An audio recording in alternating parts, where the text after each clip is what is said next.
Marine Medical Solutions is a company founded in 2017, so quite young.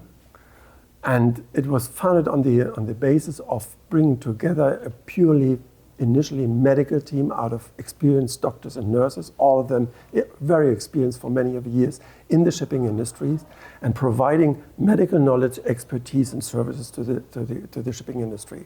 That is the idea about. Happily wise, over the last years, we constantly grew. So we serving by now a quite big fleet of commercial vessels with telemedical services.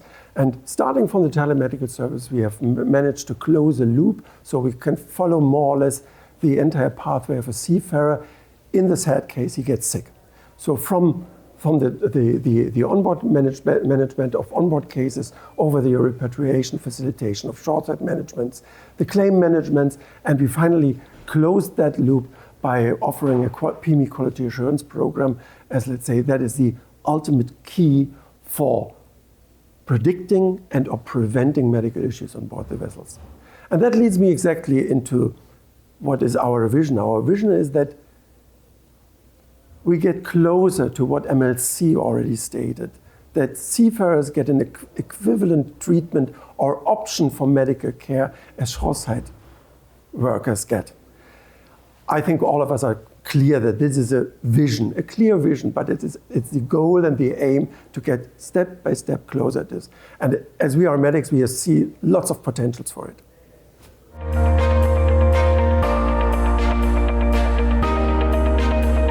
Where to start? Due to the PMEs, so the pre-employment medical exam, seafarers are probably one of the best checked populations on Earth. Maybe comparable to astronauts or to pilots of the planes. But rarely a population is as frequently and regularly scanned from a health perspective as seafarers are. We are clear that these scans are done on very different levels. And just let me remind you what we've spoken before about the PME Quality Assurance Program. That is the key of it. But in general, at least we can say that the health status of seafarers is quite observed. Let's call it this way. When we bring it into our awareness that seafarers are looking to be employed, it immediately opens a door to get an understanding of how much this PME is an area of conflicts of interest. So as long as I'm asked to disclose a disease I have, maybe I hide it. But it may be to my own risk and to the risk of the ship's safety. So it is up to us as professionals, as ship owners, to find ways to make this entire process of health management of seafarers a very proactive way, a way that is perceived by the seafarer as offering service, care, and shelter to them in order to maintain the business, of course. And therefore, I see a lot of potential where we can jump in improving the options for diagnostics tools on board, for instance, the treatment to adjust the medical chest content to what is current state of the art in medicine. And let's say, just to mention it, that's why MMS was founded from medics only.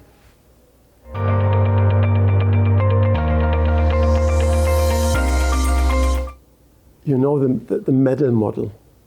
Every medal has two sides. I think all of us are in agreement how we perceive the pandemic.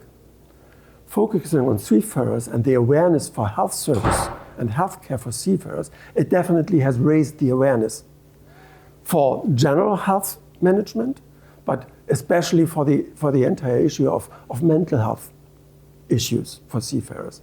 So it means, unfortunately, we as humans sometimes need a push by pain in order to raise our own awareness and to make new arrangements and adjustments. And what we can simply observe within the last 7 years, that the number of companies offering healthcare services to seafarers is increasing. Means there's a market and means there's an increased interest from the ship side, from the industry side, which is good. And it will be up to us, again, to figure out what is needed, what is recommendable, what is sensible to bring on board to extend the service and the medical healthcare for seafarers. And I think we are in agreement again that the focus will be shifted much more into prevention and early management rather than what has been the decades or century approach just to manage the catastrophe.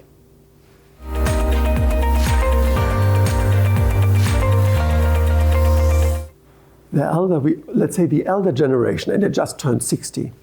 So think about what even in my lifespan has changed in the availability of digital, of technical tools for various reasons. Not to talk about my mother-in-law, she is 85. So it was already at one stage of my career that I've got the first handy and then the first smartphone. And what we currently experience is a tremendous explosion of options, of apps, of wearables. Not to talk about AI, which to a certain extent is a Pandora's box. And especially when we talk about seafarers, lots of these opportunities may be of substantial benefit, of tracking, of observation, of gathering data in case of need. But I do want to mention even the other side of it. We have to take care that this will not lead in a more extensive individual tracking. So for seafarers being for months on board a ship with very little, or let's say with very little limited intimate space, not to limit this even more by tracking whatever they do. So it will be our challenge to figure out where is it sensible again, where is it needed, and of benefit to whom.